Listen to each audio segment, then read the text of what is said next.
Good morning, everybody, and welcome. I'm Donna Edge-Bean from the Ministry of Education for Student Services. Thank you. I also noticed that my boss, Assistant Director, Dr. Judith Bartley, has come. Thank you, Judy. And I also recognize the Bermuda Society for the Blind. I see representatives from there, so thank you also for joining us. Appreciate that. My job is to tell you a little bit about how our program came to be. The number of visually impaired students in Bermuda who require educational service has nearly tripled from 12 in September of 2010 to 32 by June of 2011. These students range in age from birth to 19 and are spread across the entire island from Sands Secondary Middle School to St. George's Preparatory School. There are 6 students who require Braille instruction and compensatory orientation and mobility skills. These students have limited vision and may lose their sight altogether. We, as a system, are preparing these students and their families and peers to be able to cope with their loss of sight and hope to give them the ability to be successful in the school environment and community. To run this effective program and to optimize the provision of service, due to limited time and resources, we've decided to bring the students together to be taught Braille at one site. This site is here at Prospect Primary.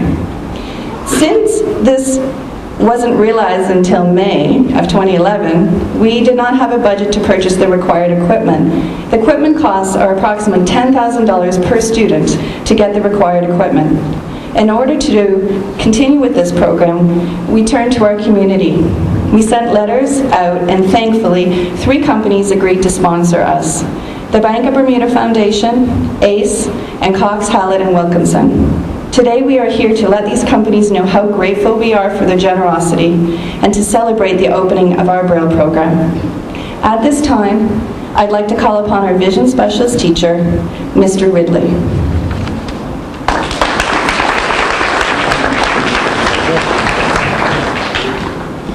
Good morning, everybody, and welcome.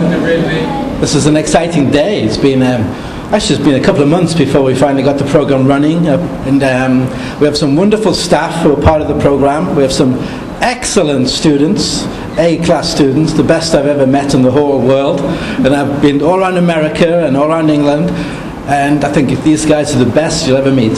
So my job is to introduce the staff, my paraprofessionals and their students, to come out one by one. First on, we'll have Vanessa Tavares Kiriori King.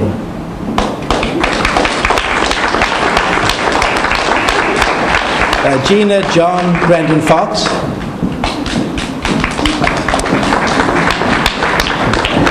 Terry Crockwell Josiah Smith Robinson.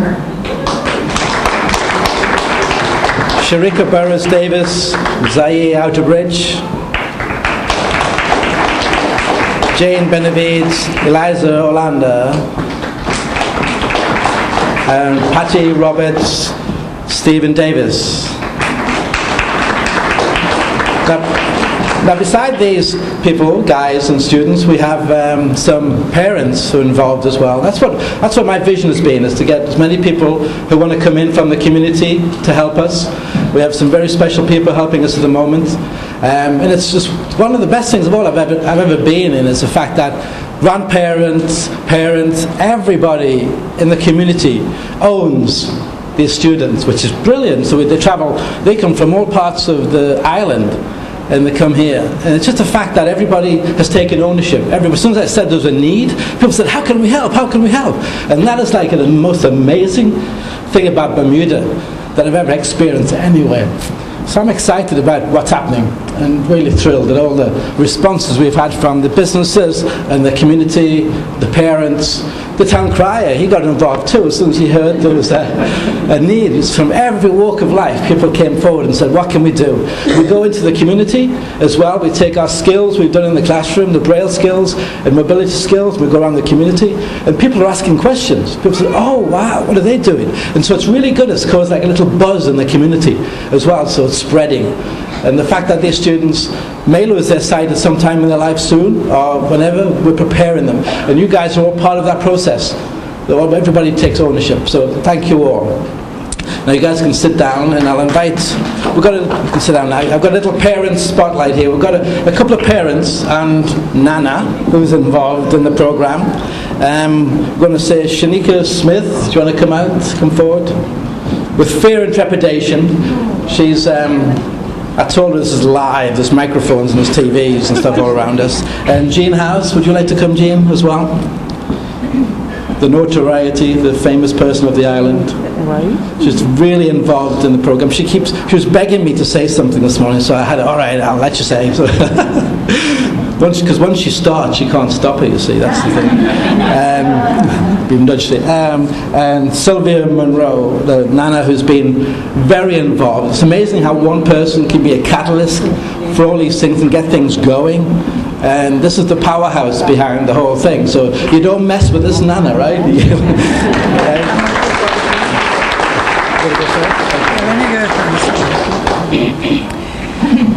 Good morning, Dame Jennifer and all invited guests. I just want to tell you a bit about how the Braille program began. In June 2010, I watched a commercial of Mr. Philip Butterfield, CEO of HSBC, who stated that all children must have a sound education. I called him up at 8:30 that night and told him I got more aggravated every time I saw his commercial. I told him of my grandson who was legally blind and that he was the only child who had access to a Braille writer in order to learn Braille, which belonged to Mrs. Jean House and was many decades old. He asked that I send him a letter with all the information, which I did. Mr. Butterfield took the letter to the Bank of Bermuda Foundation, and we are seeing the results today.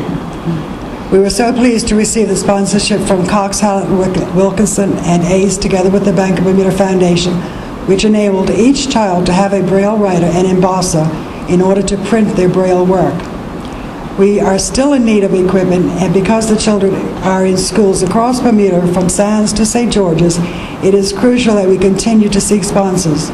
This program must be kept going, as it is the right of each child in Bermuda to have a proper education. Together with Mr. Ridley, Mrs. Edgebean, Mrs. Jean House, and the paraprofessionals, we would be happy to answer any questions you may have later on. Thank you very much. Mrs. Monroe keeps telling me, but I'm retired. I'm now taking it easy for the last few years of my life. I think this has been the busiest. She's busier now doing what she's doing than she was at work, I think. Is that right? All right, now, Shanika, do you want to say something?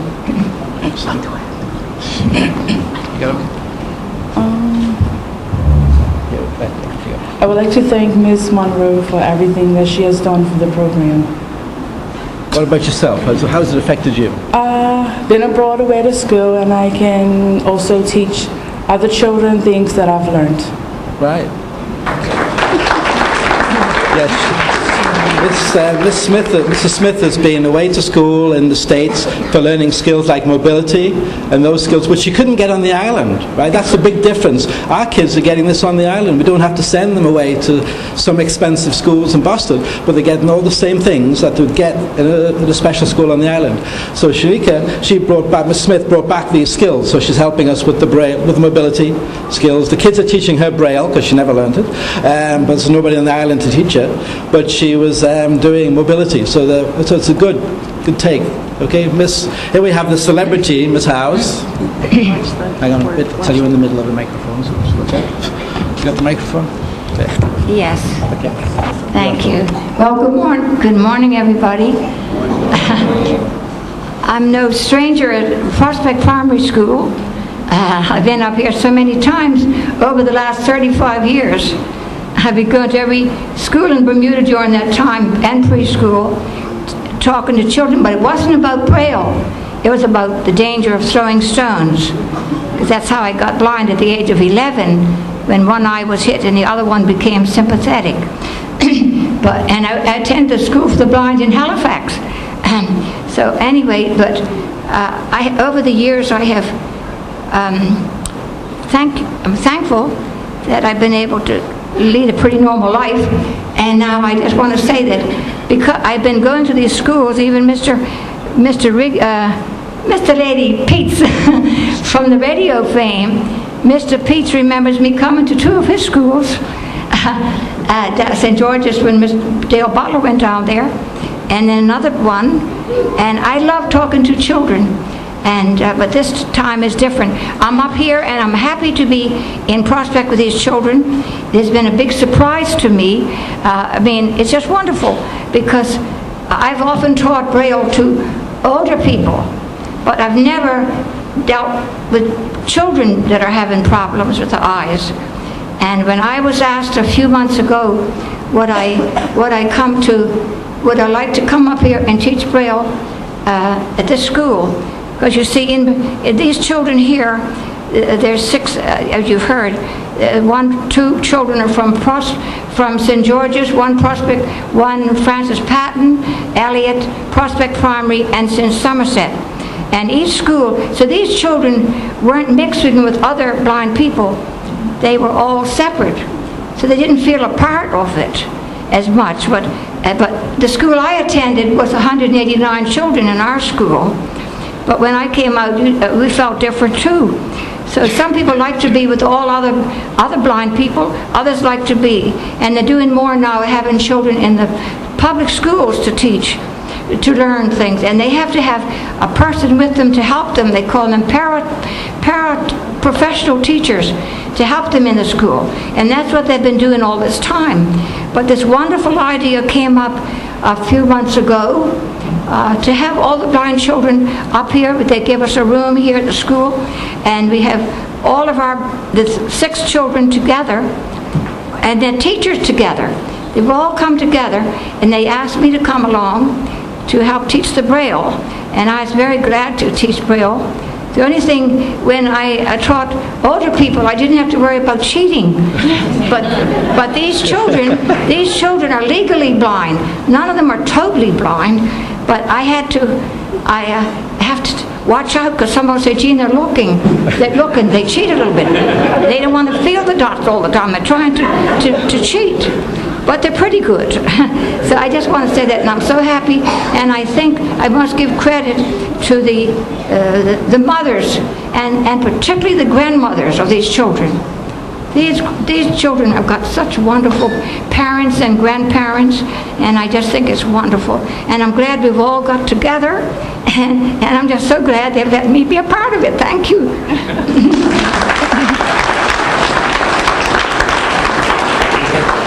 I told you she can talk, and you're never too old. Anybody here who wants to... We have to bring people out of retirement to help us here.